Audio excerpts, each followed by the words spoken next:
दीपावली के पश्चात कार्तिक शुक्ल एकादशी को देवाथान या देवठान होता है। इस दिन सारे घर को लीप पोत का साफ करना चाहिए। आंगन में खड़िया मिट्टी और गेरू से रंगोली करनी चाहिए। आंगन के बीचों बीच या फिर एक ओखली में गेरू से चित्र बनाकर पूरी पकवान मिष्ठान बेर सिंगाड़े ऋतुफल और गन्ना उस स्थान पर रखकर एक परात अथवा डलिया से ढक दिया जाता है तथा एक दीपक भी जला दिया जाता है। रात्रि में परिवार के सभी सदस्य देवताओं की भगवान विष्णु सहित पूजा और भजन कीर्तन करते हैं। इसके साथ ही घड़ियाल बजाकर या थाली बजाकर इस प्रकार कहें, उठो देवा बैठो देवा आंगुर या चटकाओ देवा। कुछ धार्मिक व्यक्ति देवोत्थान के दिन तुलसी और शालिग्राम के विवाह का आयोजन भी करते हैं। तुलसी के वृक्ष और शालिग्राम की यह शादी पूरे धूमधाम से उसी प्रकार की जाती है जिस प्रकार सामान्य कन्या का विवाह। जिन दंपतियों के कन्या नहीं है वे तुलसी का विवाह करके कन्यादान का पुण्य प्राप्त करें, यह शास्त्रों की आज्ञा है। नारद जी ने जगत पिता ब्रह्मा जी से पूछा, हे पितामह, कार्तिक के शुक्ल पक्ष की एकादशी को भगवान विष्णु 4 मास के शयन के पश्चात उठते हैं। इस एकादशी का क्या नाम, व्रत, विधान तथा महत्व है, कृपा पूर्वक बतलाइए। ब्रह्मा जी बोले, हे देवर्षि नारद, इस एकादशी का नाम प्रबोधनी एकादशी है। सभी पापों को हरने और पुण्य एवं मुक्तिदायिनी इस प्रबोधनी एकादशी की महिमा अनंत है। पृथ्वी पर गंगा की प्रभुता और समुद्रों तथा तीर्थों का प्रभाव तभी तक रहता है जब तक कार्तिक की विष्णु प्रबोधनी एकादशी तिथि नहीं आती।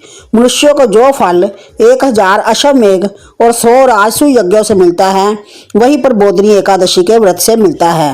नारद जी कहने लगे, एक समय भोजन करने, रात्रि को भोजन करने तथा पूरे उपवास करने से क्या क्या फल मिलता है, सो मुझको समझाइए।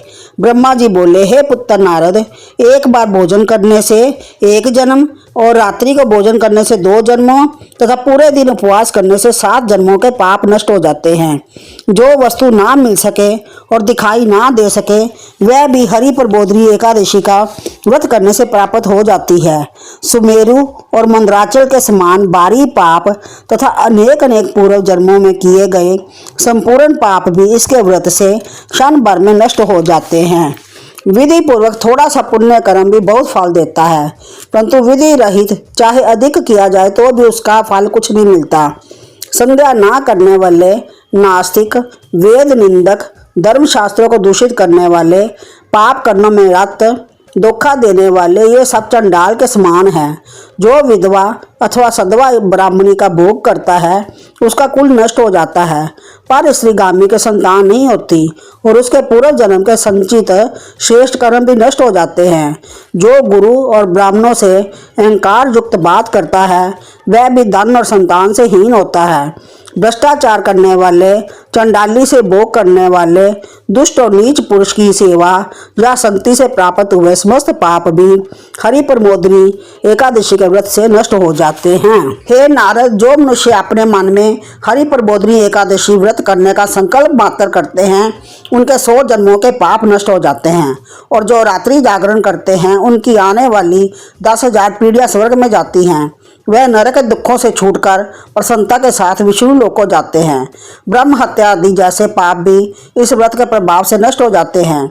जो फल समस्त तीर्थों में स्नान करने से प्राप्त होता है वही पुण्य इस एकादशी की रात्रि को जागरण करने से प्राप्त हो जाता है। उसी मनुष्य का जीवन सफल है जिसने इस एकादशी का व्रत किया है।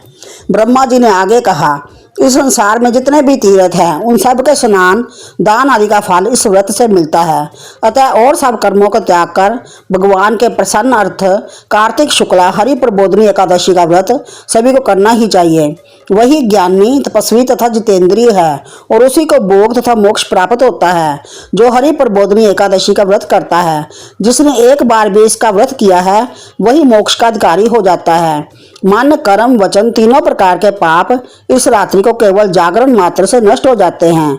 हरि प्रबोधनी के दिन जो मनुष्य भगवान के प्रसन्न अर्थ स्नान दान यज्ञ आदि करते हैं वे अक्षय पुण्य को प्राप्त होते हैं। इस एकादशी का व्रत करने मात्र से मनुष्य के बचपन, यौवन और वृद्धावस्था में किए हुए संपूर्ण पाप नष्ट हो जाते हैं।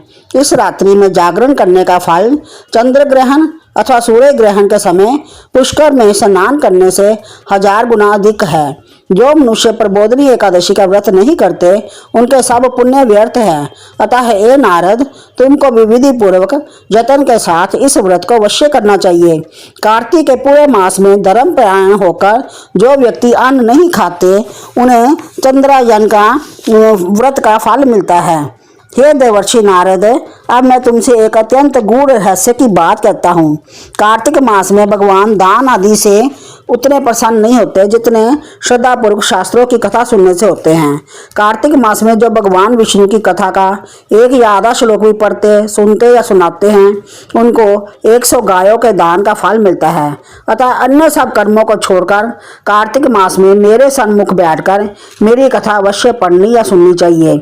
इस मास में शास्त्रों की कथा कहने और सुनने से 10,000 यज्ञों का फल मिलता है और साथ ही सब पाप भी नष्ट हो जाते हैं। जो नियम पूर्वक हरि कथा सुनते हैं वे 1000 गोदान का फल पाते हैं। विष्णु के जागने के दिन जो भगवान की कथा सुनते हैं वह 7 द्वीपों समेत पृथ्वी के दान करने का फल पाते हैं। जो मनुष्य भगवान की कथा सुनने के पश्चात वाचक को अपनी सामर्थ्य अनुसार दक्षिणा देते हैं उनको सनातन लोक मिलता है।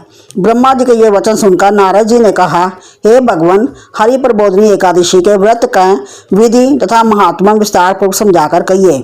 ब्रह्मा जी कहने लगे, ब्रह्म मुहूर्त में 2 घड़ी रात्रि शेष रहते उठकर शौच आदि से निवृत्त होकर दंत दामन आदि करके नदी, तालाब, कुआं, बावड़ी या घर में जैसा भी संभव स्नान आदि करें। फिर भगवान की पूजा करके तथा कथा सुने और व्रत का नियम ग्रहण करें। भगवान से विनय करें, हे प्रभु, आज निराहार रहकर व्रत करूंगा, दूसरे दिन द्वादशी को भोजन करूंगा, अतएव आप मेरी रक्षा कीजिए। तत्पश्चात भक्ति भाव से व्रत करें तथा रात्रि को भगवान के आगे जागरण, नृत्य, गीत आदि करने चाहिए। प्रबोधनी एकादशी को कृपणता त्याग कर पुष्पों, फलों, अगर, धूप, दीप, नैवेद्य आदि से भगवान का पूजन करना चाहिए। शंख में जल भरकर भगवान को अर्घ्य देवे, इसका समस्त तीर्थों से करोड़ गुना फल होता है। जो मनुष्य अगस्त के पुष्प से भगवान का पूजन करते हैं उनके आगे इंद्र भी हाथ जोड़ता है। कार्तिक मास में बिल पत्तर से भगवान का पूजन करने से मुक्ति प्राप्त होती है। कार्तिक मास में तुलसी से भगवान का पूजन करने वालों के 10,000 जन्मों के पाप नष्ट हो जाते हैं। तुलसी का दर्शन, स्पर्श, नमस्कार, स्तुति, रोपण, जल से सिंचन और प्रतिदिन पूजन तथा आरती करने व कथा सुनने वाले करोड़ों युग तक विष्णु लोक में निवास करते हैं। जो तुलसी का पौधा लगाते हैं उनके कुटुंब में उत्पन्न होने वाले प्रलय काल तक विष्णु लोक में निवास करते हैं। हे मुनि, रोपी हुई तुलसी जितनी जड़ों का विस्तार करती है उतने 1000 युग पर्यंत तुलसी रोपण करने वाले के सुकृत का विस्तार होता है। जिस मनुष्य की रोपण की हुई तुलसी की जितनी शाखा, प्रशाखा, बीज और फल पृथ्वी में बढ़ते हैं उसके उतने ही कुल 2000 कल्प तक विष्णु लोक में निवास करते हैं। हरि पूजा में पुष्पों के महत्व का वर्णन करते हुए ब्रह्मा जी ने कहा, हे वत्स, जो कदम के पुष्पों से विष्णु का पूजन करते हैं वह कभी यमराज के दर्शन नहीं करते। गुलाब के पुष्पों से भगवान का पूजन करने वाले को मुक्ति प्राप्त होती है। जो वकुल और अशोक के फूलों से भगवान का पूजन करते हैं वह सूर्य और चंद्रमा के रहने तक किसी प्रकार का शोक नहीं पाते। जो मनुष्य सफ़ेद या लाल कनेर के फूलों से भगवान का पूजन करते हैं उन पर भगवान अत्यंत प्रसन्न रहते हैं। वह करोड़ों गौओं के दान का फल पाते हैं। जो धूप के अंकुरों से भगवान की पूजा करते हैं उन्हें 100 गुना फल प्राप्त होता है। जो शमी के पत्थर से अथवा चंपा के फूलों से भगवान का पूजन करते हैं वह मनुष्य फिर संसार में नहीं आते। जो मनुष्य केतकी पुष्प भगवान पर चढ़ाते हैं उनके करोड़ों जन्म के पाप नष्ट हो जाते हैं। पीले और लाल वर्ण के कमल पुष्पों से भगवान का पूजन करने वाले श्वेत द्वीप में निवास पाते हैं। प्रबोधनी एकादशी की पूरी रात्रि को जागरण, पूजन और कथा कीर्तन के पश्चात प्रातःकाल उठकर नदी पर जाए और वहां स्नान, जप तथा नित्य कर्म करके घर पर आकर विधि विधान पूर्वक भगवान केशव का पूजन करें। द्वादशी को व्रत की समाप्ति पर विद्वान ब्राह्मणों को भोजन करावे और दक्षिणा देकर क्षमा याचना करे। इसके पश्चात भोजन, गो और दक्षिणा देकर गुरु का पूजन करे। जो वस्तु व्रत में छोड़ने का नियम किया हो वह ब्राह्मणों को पर्याप्त मात्रा में दे। हे नारद, रात्रि में भोजन करने वाला मनुष्य ब्राह्मणों को भोजन करावे और स्वर्ण सहित बैल का दान करे। जो मनुष्य मांसाहारी नहीं है वह गौ का दान करे। आंवले से स्नान करने वाले मनुष्य को दही और शहद का दान करना चाहिए। जो मनुष्य फलों को त्यागे वह फलों का दान करे। तेल तथा घृत छोड़ने पर, दूध और अन्न छोड़ने पर चावल का दान दिया जाता है।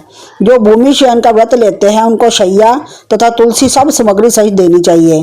पत्ते पर भोजन करने वाले को स्वर्ण का पत्ता घृत के सहित देना चाहिए। मौन व्रत धारण करने वाले को ब्राह्मण व ब्राह्मणी को मिठाई का भोजन कराना चाहिए।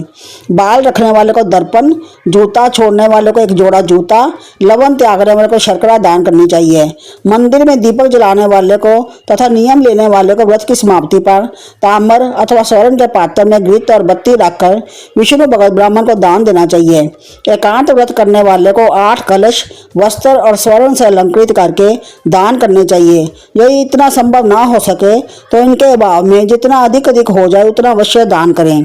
ब्राह्मणों का आशीर्वचन सब व्रतों की सिद्धि देने वाला कहा जाता है, अतः उन्हें सब प्रकार से संतुष्ट करके विदा करें। तत्पश्चात स्वयं भी भोजन करें और जिन वस्तुओं को चातुर्मास्य में छोड़ा हो उन वस्तुओं को ग्रहण करने लगे। हे नारद, जो बुद्धिमान इस प्रकार चातुर्मास्य का व्रत निर्विघ्न समाप्त करते हैं उनका पुनः जन्म नहीं होता। यदि व्रत भ्रष्ट हो जाए तो व्रत करने वाला अंधा या कोढ़ी हो जाता है। व्रत करने वाले की तो बात ही क्या है। इस कथा को पढ़ने और सुनने मात्र से ही अनंत गोदान का फल प्राप्त होता है।